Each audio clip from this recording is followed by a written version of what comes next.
পিএসের কাছে ফোন দিলাম যে আমি তো আপনাদের এখানে আসছি, আমি একটু দেখা করতে চাই। হ্যাঁ, বললো যে না, আপনি বললে কি দেখা করা যাবে?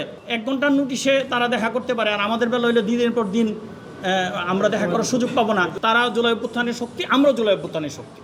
আমরা জুলাই অভ্যুত্থানে তাদের চেয়ে কোনো অংশে আমাদের কম না, কোনো অংশে কম না। বরঞ্চ তারা ডিবি কার্যালয়ে কিন্তু তারা সারেন্ডার করছে। তারা যদি ডিবি কার্যালয় থেকে বের হইয়া লক্ষ লক্ষ লোক রাজপথে না দেখতো, তাহলে কিন্তু ওই 1 দফা দাবি আর 1 দফার ঘোষক নাহিদ ইসলাম জীবনও হতে পারতো না। তারা আমাদের ছোট ভাই, একসাথে সহকর্মী, একসাথে আন্দোলনে আমরা, তারাও ছিল, আমরাও ছিলাম। তাদের সাথে আমাদের কোনো হিংসা নাই। কিন্তু আমাদের প্রশ্ন হচ্ছে, এই কমিশন কেন আমাদের সাথে বৈষম্য করবে?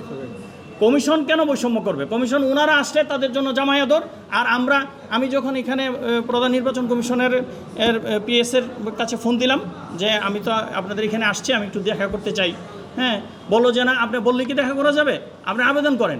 আমি আবেদন করছি 8 তারিখে, আজকে পর্যন্ত ওনার সুযোগ পাইনি। পরে যখন আমি আবার কথা বললাম, বললো যে না, স্যারের সুযোগ নেই, আপনি সচিবের সাথে দেখা করেন। তো আমার প্রশ্ন হচ্ছে যে তাদের বেলা হইলেও 1 ঘন্টার নোটিশে তারা দেখা করতে পারে, আর আমাদের বেলা হইলে দিনের পর দিন আমরা দেখা করার সুযোগ পাবো না। যে এই বৈষম্য যারা করবে, এই কমিশনকে দিয়ে আমি ভালো নির্বাচনী কীভাবে আশা করব, আর এই কমিশনের কাছে আমি কিভাবে ন্যায় বিচার আশা করব? সুতরাং আগামী মঙ্গলবারে আমরা ইলেকশন কমিশন ঘেরাও করব, এবং পরবর্তীতে আমরা চিফ অ্যাডভাইজারের কার্যালয় ঘেরাও করব, স্মারকলিপি দিব। এবং আমাদের 3টা দাবি। প্রথম দাবি হচ্ছে বদিউল আলম মজুমদারের যে সংস্কার প্রস্তাব, এই প্রস্তাবের ভিত্তিতে আবার পুনরায় প্রয়োজনে নিবন্ধনের সার্কুলার বা গণবিজ্ঞপ্তি দেওয়া হোক, এবং এক্সিস্টিং যারা নিবন্ধনে আবেদন করছে তাদেরকেও প্রয়োজনে ওই যেহেতু এটাতে তাদের একটা পরিশ্রম গেছে, তাদেরকে ওই ক্রাইটেরিয়ায় নিবন্ধন দেওয়া হোক।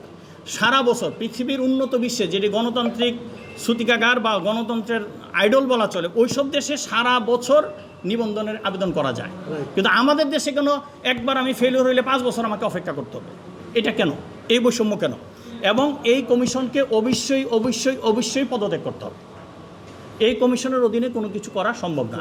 তারা বিসমিল্লাতেই তারা বৈষম্য শুরু করছে, এবং তাদের যে চিন্তাধারা আগের ফেসিস্ট চেয়েও খারাপ। আপনি দেখেন, আপনি যদি ঢাকা শহরে কোনো একটা কর্পোরেট অফিস ভাড়া নেন ব্যবসার জন্য, আর সিটি কর্পোরেশনের ট্রেড লাইসেন্সের জন্য আবেদন করেন, সিটি কর্পোরেশন কিন্তু একবারের জন্য আইসেও একটা তদন্ত করে।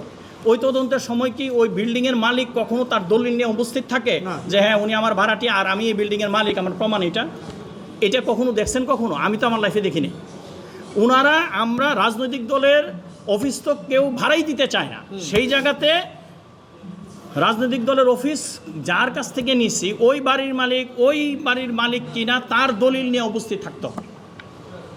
এটা তো আগের চেয়েও আরও খারাপ। আপনার আরপিইউতে তো এই কথাগুলি উল্লেখ করা নাই। আপনি আরপিইউতে নাই, কিন্তু আপনি আমাদেরকে বৈষম্য করার জন্য এটা। এবং তাদের টেকনিকটা কি আমি দেখাই, বৈষম্যর আরও দেখাই। আপনি যদি ওনাদের যেই একটা রোড ম্যাপ দিছে, রোড ম্যাপটা ছিল সেপ্টেম্বরের 30 তারিখের মধ্যে তারা নিবন্ধনের প্রক্রিয়া কমপ্লিট করবে, এবং যেই ব্যক্তি এনসিবির তদন্ত করছে, এই ব্যক্তি আমাদের তদন্ত করছে, মৌলবাদের তদন্ত করছে, বা আরও দলগুলি তদন্ত করছে।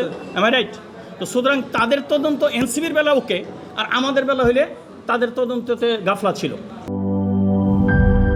শিয়া বাটার ও ভিটামিন ই সমৃদ্ধ লিলি বিউটি সোপ, তারুণ্যময় উজ্জ্বল ত্বকের জন্য।